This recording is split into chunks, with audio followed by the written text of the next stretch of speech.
Well, thanks for joining us again. And if you're just joining us, you're right on time. Although you missed the first half, this is the second half where we bring you the analysis of the headlines read to you in the first phase. And right now, we're joined by our guest. He's a political analyst. He is no other person than Honorable Felix Tolorunju Idowu. So I did not shy away from calling that name because the person next to us said that as a journalist, you have to be able to pronounce names and pronounce them correctly. Good morning. Good morning. How are you doing? I'm okay. Good morning, viewers. Good morning. How is Nigerian treating? Well, we're all in it together. So we have to get used to it. Gradually, we'll get it right. All right. There are so many things on many stories on the front page of each of these dailies, and as much as I want to discuss the AU suspension of Niger over coup, let's start with our country. But before we go into that, this is a reminder that you can call us to, of course, make your contribution known via the phone lines that would be displayed on your screen, just to tell us how you feel about some of those headlines I've read to you earlier.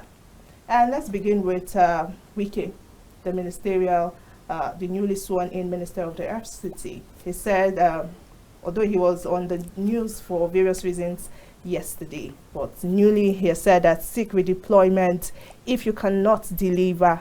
Wike wants FCT directors, and I think another daily took it differently, like he's going to, perhaps people should be ready to have BP. I don't know, over perhaps maybe what is wrong or something. And many analysts have described it to like perhaps threats. Should a newly minister, should we see it as threat or perhaps asking people to perform rightly?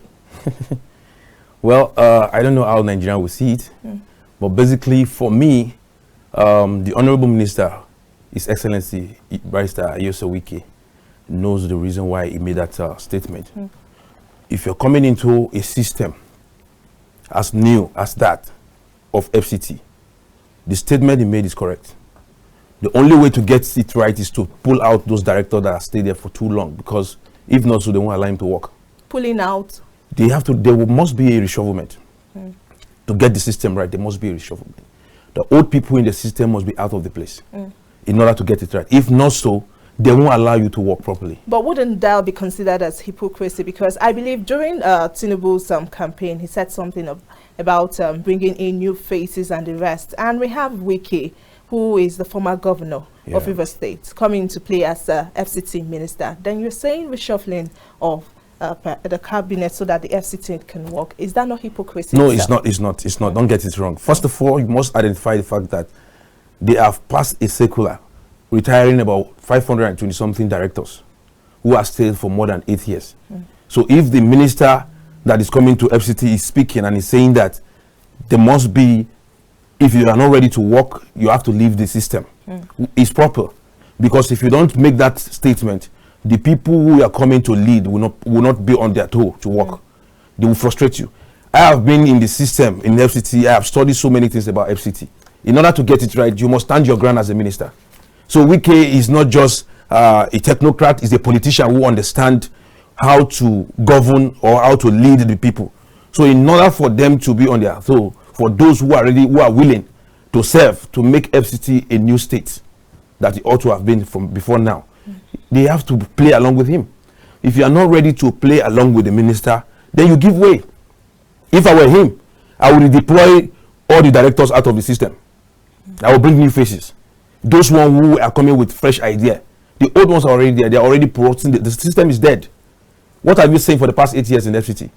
So a man just came and he made a statement, everybody shivering. No, that is what we need. But shouldn't everybody shiver? Why won't you? If you do the right thing, you shouldn't be shivering. If you are doing the right thing, even while we're on the station, if I'm not doing the right thing, I'll be scared. So for the Honorable Minister to make that statement, whoever that is taking that statement to be too serious or to be too detrimental to their own personal, to their personality, then that person is not doing the right thing.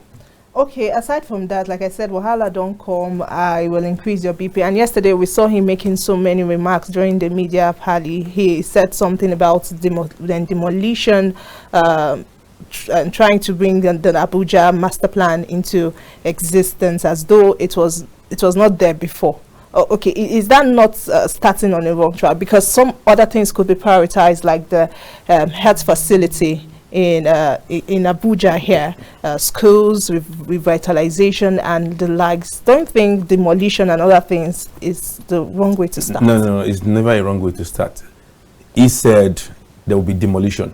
A lot of people are living in illegal, they are living in illegal areas.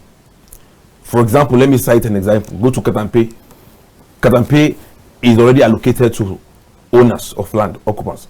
But right now, the indigenous are selling it to private people who are just building illegal structure. That is where you see those suburbs are causing problem, where you see kidnappers, hijackers, people that steal phone, a lot of things goes wrong. But notwithstanding, the minister is not a foolish person. He can't just make a statement and that statement will stand just like that. There is process.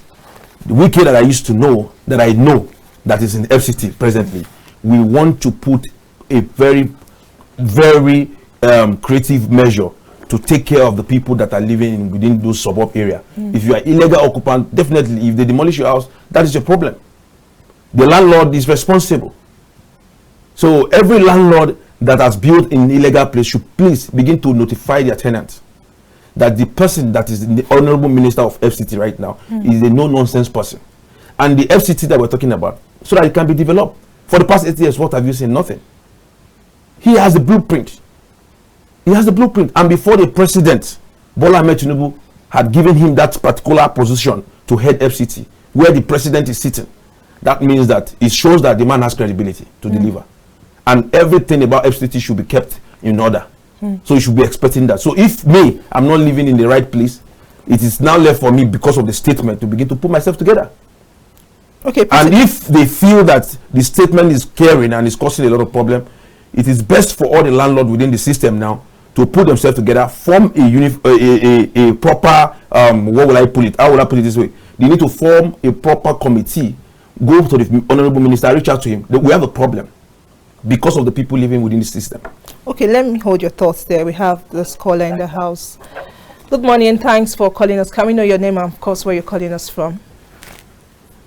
I'm calling from Otupo, Benue State. Okay, calling from Otupo, Benue State. Yeah. Okay, get on with your. I want to comment little on this particular issue. You see, definitely it happens to, just like the analyst in the studio was saying, there is no land that somebody will just fly from nowhere and begins to allocate for himself or begins to build on by himself.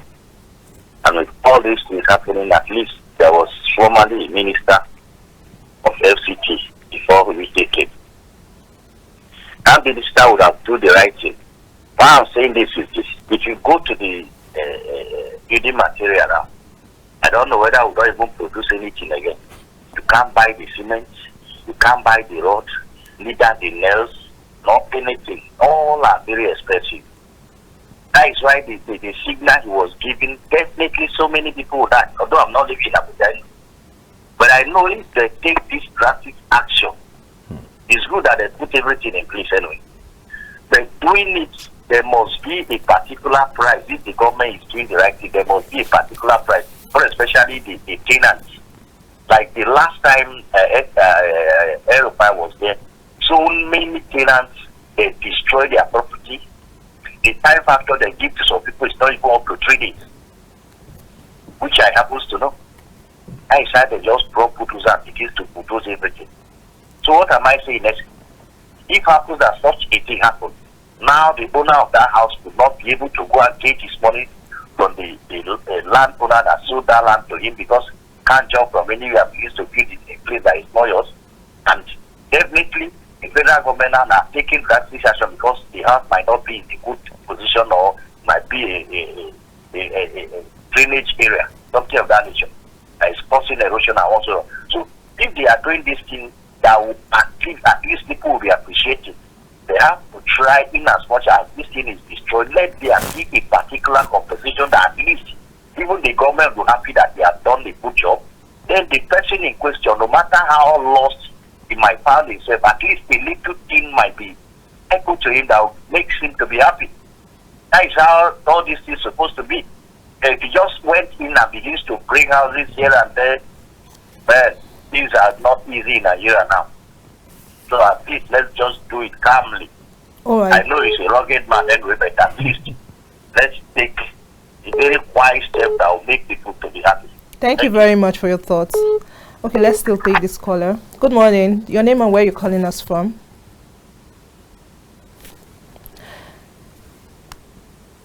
Can you hear me? Good morning. Your name and where you're calling us from? Beautiful morning to you, Agbi, and then Mr. Felix, Fidelis. Good morning. You are on to SNB from Lagos. Good morning. Thanks for joining us. Let's hear your take. Thank you. Thank you very much. Let me, as usual, quickly appreciate KAFTAN TV for giving us this ample opportunity to say our mind. And secondly, also appreciate the kind of guests you people are bringing into the studio for enlightening the Nigerians on what is going on ground. Thank you very much once again. Thank you. And then secondly, you see, sometimes I ask myself, with the electorate, are we for real? You understand? Even though elections have come and gone, the establishment of the cabinet has come and gone, so the expectation is high. You understand? Like I always say, we expecting a lot from this ministerial appointment, also the number one seat in the nation, and also he said, I am the driver, you are the passengers, we have to do it together. So why can't we be the passengers as well? We should be the passengers. Like I said, it's too early to judge this administration. It's too early. And let me be honest with you, not only Wike, each and every minister must have a template, must have a time, must have a strategy. If Wike is coming up with his strategy, why are we crying? Why are we crying? This is the expectation. You can't just come. It's a time frame. It's about 1,460 days, which is 4 years. So if you cannot make a proper plan, how do you want to achieve it? You understand? So this is the time for at least putting our ideas into practice, as well as transforming the policy into plan. So if you cannot get it right, how do you want to get it? How do you want to get it? Forget about issues on ground, but the issue is expectation.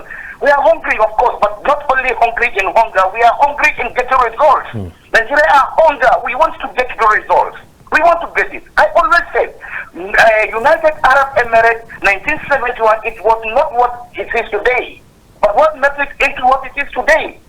It was because the plan and the patriotism and so on and so forth. So we should emulate from their footsteps and do the needful for our country. We don't have any other country than Nigeria. Like I said, building a nation is a collective responsibility. Together we must do it. The only thing I want us to continue doing is to invite or try to get the templates of monitoring and evaluation so that at the end of the day, we hold our ministers responsible. Without that monitoring and evaluation, we cannot be able to get it right. Thank you very much. I remain SMD from Lagos and I wish you all the best. Thank you, SMD from Lagos. Well, you've heard their thoughts on the issue. Do you want to respond to that? Yes, you know, we have good Nigerians that have conscience, that have love for this country. The people that just called now have love for this country. If we don't allow somebody who just barely got into the office for just even a week, we're already complaining because of his speech. A man who came that have his blueprint. He made mention something just about monitoring and evaluation. The last person, the last minister that have the department that is as strong as whatever in FCT was Nasiru El-Rufai. During that time, Ajay Jume Kwanachi was the one in charge of monitoring and evaluation. So there was known since then. Wike is coming, a man with strategy. We should allow him to work first. We will bear it collectively as a country. Then we'll face it together and we'll make sure we give the necessary support to make sure Nigeria get back to the feet. Abuja is not what Abuja should look like.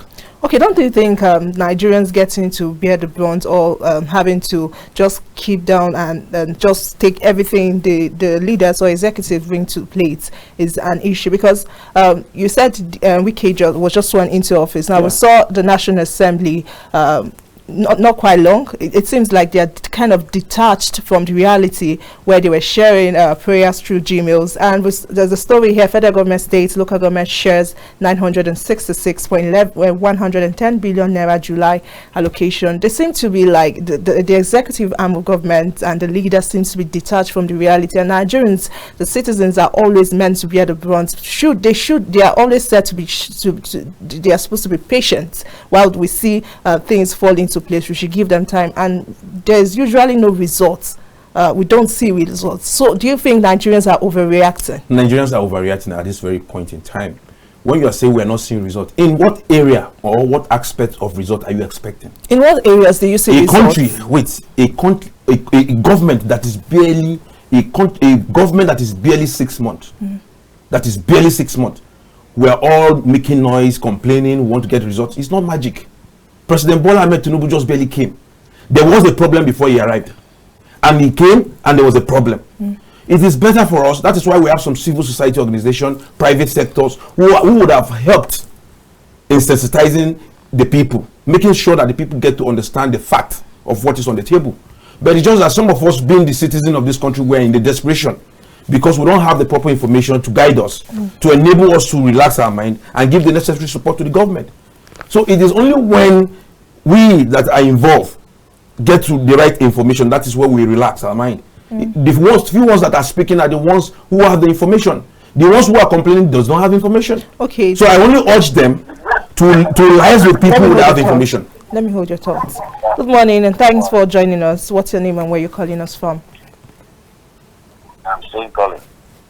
I want to thank the analyst. I'm sorry, I didn't get your name and where you're calling us from. This college, same college. I'm lucky to have you people today. Okay. Yeah. I want to thank the analyst.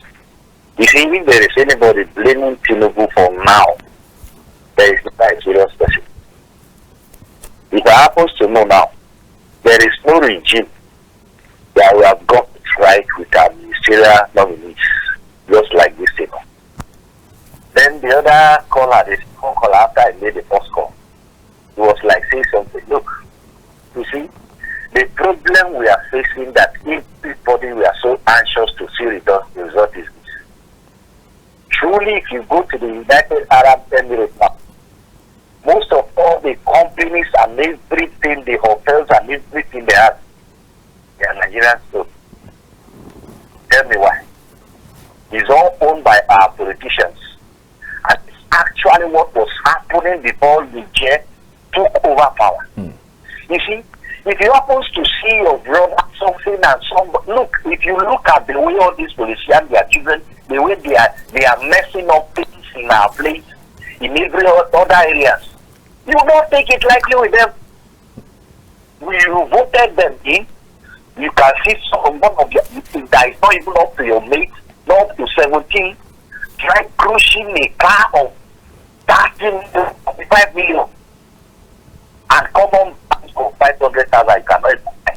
Even square meals you cannot eat. Where do they get this money from? Just like their holiday, something that they say about you. I don't know. I just said it. I don't know whether it's a rumor. If you hear such a thing, people are hungry. What are you going to do? The military are not fools. So if you look to it, let's just be calm. The government is just coming in anyway. They will just pray. Let everything be put in place. What especially our deserts, our refineries, our roads. There is no road now. Nowhere. There is no road. No road in Benue at all. There is nothing like federal road. Before you talk of all this local road, there is no road. Let them put more especially the roads at the refineries, deserts and our sugar industry. Things will be okay. We need all these things just to have work. Because we lack all this, I see that unemployment is here and there. And how can you feel it? The idle ones that are not ready to even go to farm, they will do whatever they want to do just to get what they want. And that's why we have all these youth that are mad on the street and getting or whatnot. So let's just give peace a chance. All right, thank you for your thoughts. You were saying Nigerians were overreacting. In what way? We're overreacting. Just like he just said, the government is just taking shape. You don't expect the day you give birth to a child, the child will start working. There is process to everything. A government inherits a problem. They barely got to the system. They are just working. Instead of us to relax, give them the necessary support, we are complaining, overreacting. So it is best for we Nigerians to wait and see. They have not celebrated even 1 year in the office. They were complaining. First of all, you must put your structure in place. When you came, it's not the day the president got to the office that he started performing magic. He's not a magician. There are processes to work. There are different offices. There are different heads. They just appointed the ministers.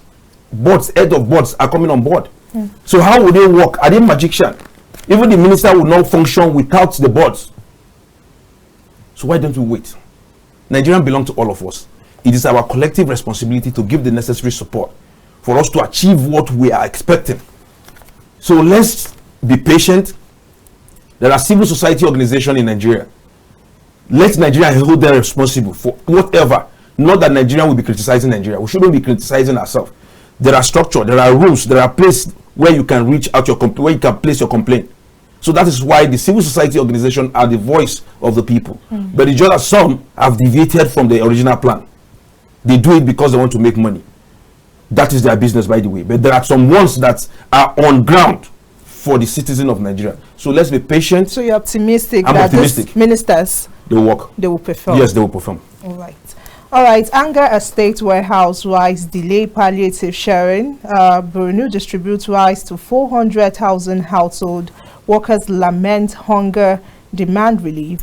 Labour insists 5 billion naira not enough. Gombe promises workers 10,000 naira, Anambra 12,000 naira. Do you think a lot has been done to the palliative cushioning effects through palliatives, especially with the 5 billion naira that's been given to governors to perhaps reduce?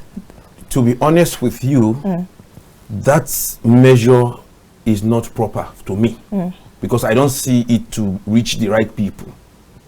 You cannot just, even if you give to the governor to handle the palliative, what are the measures that they put in place? The governor is going to assign it to a particular department within a state. But it goes beyond that. I expect that they engage some of the civil society organization to help them to do this dispatch of this palliative with accountability. Because you cannot, if you give somebody like me that is in government, if I may say that if I'm in government, the first set of people I should be reaching out is my family. And this is not how to share palliative. Palliative is for the citizens of Nigeria. How do you intend to get this to the grassroots? When you give it to when you are giving it to a government, a government body to share, they have a list of their family members. So if you want to get a palliative across to the grassroots, that people will not complain. One way or the other, every member of civil society organization belongs to one society, one community. So they know those who they can reach out to. So they need to bring them on board to be able to distribute this so they can reach the grassroots, so that Nigerians can it will reduce the number of corruption in sharing the palliative. Our overhead in the north, some governors are giving it to the heirs that are given to their brother. They use it to do campaign. So it's beyond that. If they want to get it right, they have the list of civil society group within states and the federal level. They can reach out, they call the head together and tell them, look at it, this is how they get them involved. Do the paperwork together. They designate some of this to them. When they come back with their report, they will look at it. If what they did was proper, if it's not proper, they will be held responsible. But when you give to a government person that is close to the governor, how do you expect him to do what he needs to do? But would it be safe to say that the government do not learn from the lesson? Because we saw what happened during the COVID-19 pandemic, where palliatives that were meant to perhaps cushion the effect were not shared. Rather, they were locked inside. They were housed. Yes. For personal interest. We're hoarded. Yes. And we still see this government doing the same thing. Is it that they don't learn from their lesson? Well, while you answer that question, while you hold your thoughts, let me pick this caller. Good morning. Hello? Please turn down the volume of your TV set so we can hear you properly. Can you hear me? All right. So if you're saying, see, the government should have learned from the past. But at the same time, if they are trusted it to governors, It is left for the governors to put up the right measure to be able to reach out, so they don't make the same mistake as what they have done before now. So I think what the present government want to do is to hold every governor responsible. I only pray that some of these governors will begin to see the problem. Okay, while we are praying, let's take this call. Good morning, and thanks for joining us. Okay, we lost the caller. You understand? Continue. So they need to do the right thing because it's not properly laid down. Even before that money will be given to governors, they should have assigned some committees, inclusively with the security agency and the civil society organization. Because if not, they will do undo. Some of this palliative, if you ask now in FCT, you can't even hear where they're sharing the palliative. Exactly. So who is responsible for FCT? Nobody knows who is responsible. Just like when they say they give it to a governor, governor has not been able to announce who is responsible for the state palliative. So that if the thing did not get to grassroots, the person will be held responsible. So these are the things, the measure governors need to put together. And if that is not in place, I think the president is left for the president to call the governor's attention to this. If not so, they will cause a lot of chaos. Okay, let's hope that there's no chaos. Hello, good morning, thanks for joining us.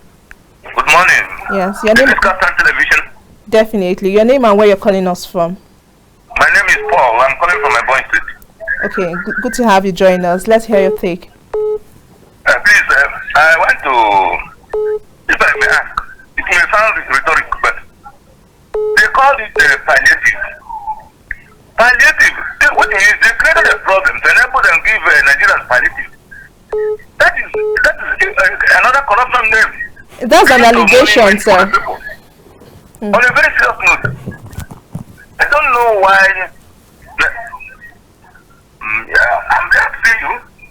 I'm not telling you because on a serious note, they like to use deceiving methodology. In this country's rulership. Now, when they call it, we talked about palliative, and you made the mention palliative. I remember COVID-19, which was a problem created by China. Today, the presidency have created a problem by removing fuel subsidy. And then, how are they accounting for those that have embezzled the money, including the immediate past government, where Buhari was president of the country and the minister for petroleum? They are dragging around this animal because she is simply a woman. On a very serious note, all those monies taken away from corrupt leaders and give to leaders, make sure that workers' salaries are increased. And in this country, they can get names of people that are all indigenous. Annually, they can be paid them 1 million naira. As a takeoff, the noble boys, the noble girls stand on their own.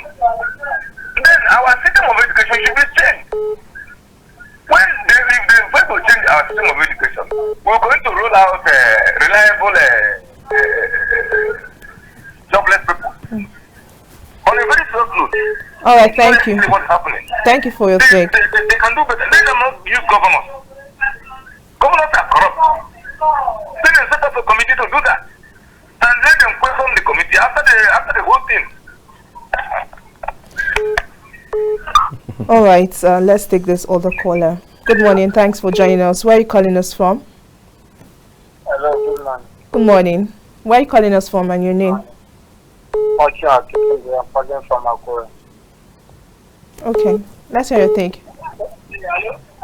Well, the analysts there in the house have told us to have patience with the government because he seems, I don't know whether he seems optimistic or what gives him the confidence, but I don't say, I'm not optimistic that the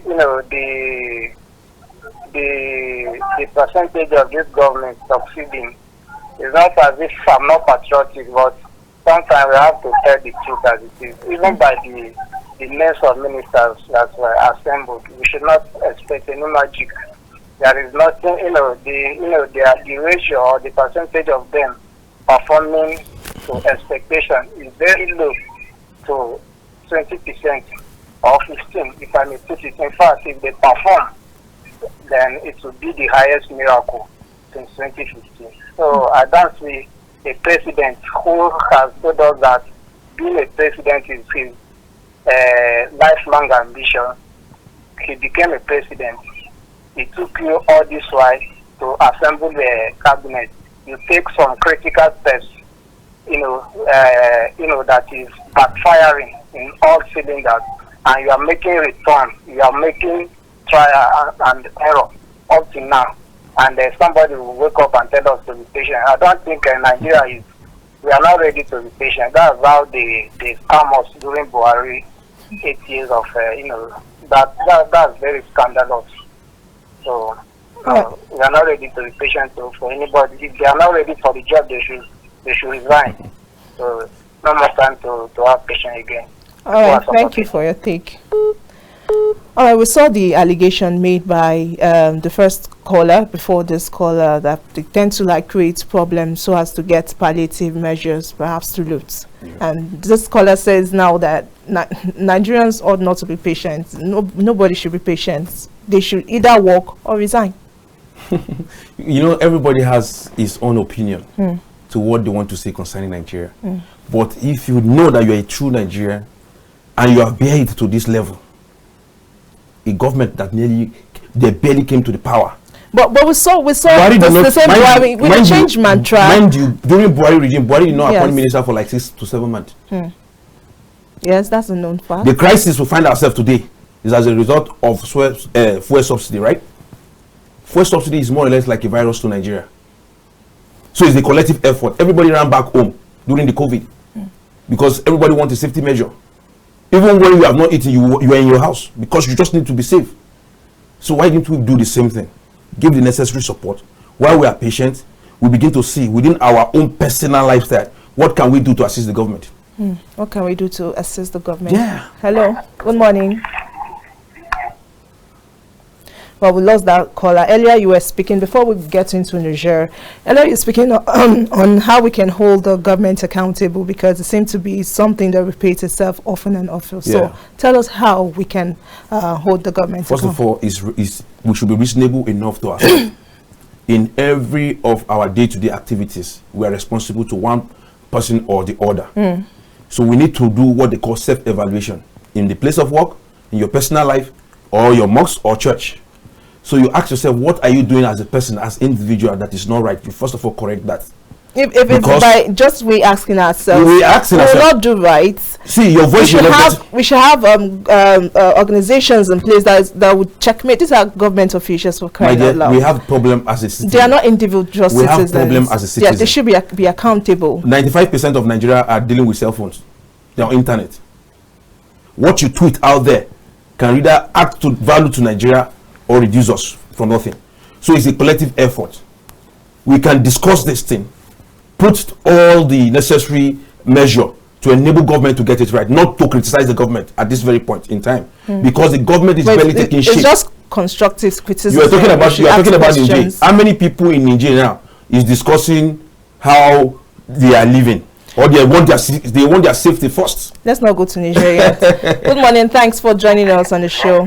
Your name and where you're calling us from. Good morning. Please turn down the volume of your TV set. Please turn down the volume of your TV set. Okay. Your name and where you're calling us from. Okay, I'm calling from Okozo. Are you hearing me now? Yes. I said I'm calling from Okozo. Thank you. Thank you. Let's hear your take. Okay. Yes. The analyst there, or the government spokesperson. Let me add something. Is this palliative a must that Nigeria has to take it? Number one, if you hear me, listen to me. It is just like it's a force that you must take palliative to cushion the hit of fuel subsidy removal. But it is not so. Look at the masses. Look at our children in Nigeria. They are going abroad, searching for what to do. Why can't they use that money they want to give us to eat today and start begging tomorrow, to establish a factory, industries? Even that refinery that is the most important today in Nigeria. Why can't they use that billions of naira given to 30 states one by one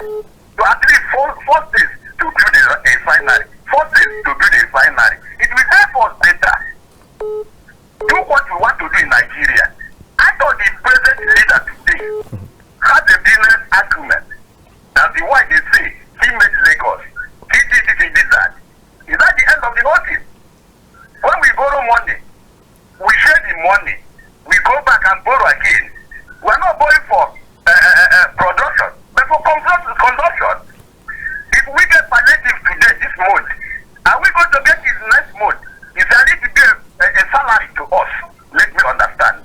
It is unfair for us to believe that they are sharing palliative, that they give a 50 billion to every state to share to their members. Even that money cannot reach half of the people in the state to be safe. But what I'm saying, for me, let them give that palliative. Okay, can you wrap up your thoughts? Do the refinery. Let them do the refinery so that our boys can work. Our children can work there and produce. Don't catch fish, give somebody today. Teach that person how to catch fish. That is better. Thank you. Thank you very much. I wanted to be sure if I actually put government spokesperson there or political analyst behind your name. That was very, very funny. However, there's a lot to still talk about based on the palliative, but we have to move as we are far behind time. I have AU suspends Niger over coup. Abdusalami says crisis may be resolved through diplomacy. People of Niger, not in Nigerian, one and same. Let's avoid civil war, every fighters or echoes. Okay, while making my research earlier today, I got to know that there is a statement that said the only issue driving Nigeria towards a possible war with Niger Republic is alleged to be pressure from France and other Western powers. From all indication, France, a major slave master to Niger Republic, is not ready to lose Niger as it did Mali, Guinea and Burkina Faso that have fallen into the hands of military and crusaders who have vowed to take their country back. Mali and Burkina Faso have both declared that any attack on Niger Republic is an attack on them. Well, my emphasis there is that of Nigeria. Do they have anything to benefit if perhaps ECOWAS, which is led by Nigeria, goes into war with Niger? See, I don't know, we must have a clarity information before we start concluding. Okay. The president is the president of ECOWAS. You don't expect crisis within the ECOWAS community, and you don't see the president interfering into it because he is the president. He is the first face of the ECOWAS. Before he was the president of Nigeria before he became the president of ECOWAS. So first, he doesn't take a decision on his own strength. There are presidents within the ECOWAS body. This is a collective agreement between them. So whatever resolution they passed is what the president will represent. So why don't we relax our mind? Why they are sending people going there to interfere, do some other things? They cannot, even the president will not just jump and take the decision that Nigerian soldiers should be moving to Niger. It has to take a measure. That's why we have executives. The government that is just forming have executive. They've not even discussed. The issue of ECOWAS is just being discussed within the ECOWAS body and some few governors. Now we have other body that is adding it up, that is ministerial. So why don't you just be calm and wait for the outcome within now and next week? No Nigerian government want to move to war with ECOWAS, with the Nigerians. No. We want peace. In as much as we want peace for Nigeria.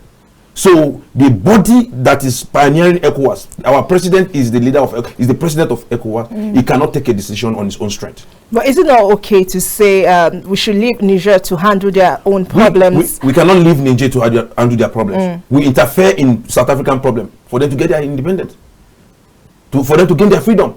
So if we say if the country is saying we prefer the military for now, Niger is a neighboring country. Niger is a neighboring country. You don't expect your neighboring country to be going to war and you let them be. You don't expect even a bordering state within the system of Nigeria to have a war. Then you say that's why they declare state of emergency in order to see how they can weigh into it and get a solution. So Niger is part of our responsibility because part of the investment they use in developing Niger, Nigerians are involved. So you don't expect us to fold our hands without not speaking. The president is the president of ECOWAS. So the person that is saying I'm a spokesperson, I'm not a member of APC. First of all, I want them to understand that I'm only speaking because I'm a true Nigerian who believe in the reality of what is going on with the country. We don't just come and because we want favor before the country or before the government, we begin to criticize government or begin to say so many things to sue the government. No, if they are doing it right, we say it. If they are not doing it right, we tell them. I'm not here to buy anybody's empathy to be in government of anything. But if I find myself in government, I will be there. It's all good for the clarification. Good morning. Thanks for joining us. You're our last caller this morning. So let's hear your take in 1 minute. Okay. I am Seriki from Benue. Okay. Thank you. Let's hear your take. So, in 1 minute, my please. prayer to Nigeria is that the Lord should give them wisdom to behave well, to do well, and to live well. That is the only prayer will help Nigeria. Thank you. Thank you very much. Well, I will not be tempted to take another call because we are far out of time. But let's get your last. I know you said you've made your clarification, but your last thoughts before we go. Well, for Nigeria, we should be patient. For Nigeria should see their country as one of their first priority. They should not allow the war to destroy the country that they have created for themselves. Okay. If they want to enjoy their life. Because what it will cost now, a lot of Nigerians will be pulling out of the country. It will kill the economy of the country. So let them be pipe low and be patient. It will be over soon. And the ECOWAS, I ask that you people have the wisdom to be able to put it together so that there won't be war. Because if they are fighting war in Nigeria, we are not safe in Nigeria. So let's us hope for the best and also support this government to achieve the success. We need to support the government to achieve success. And Nigerians, we have to be patient because it's too early to start the criticism, just like our guests have said. Let's hope that and pray, like the last caller prayed, we should pray for this government every day so that we can achieve that success we all yearn for. And thanks for joining us on the press this morning. It's been a pleasure. And for those our callers, we couldn't pick your calls. Please do not be angry with me. We'll pick your call tomorrow while we expect new updates. Do well to join us same time, same station on the Press KAFTAN Television Abuja tomorrow. Until then, bye for now.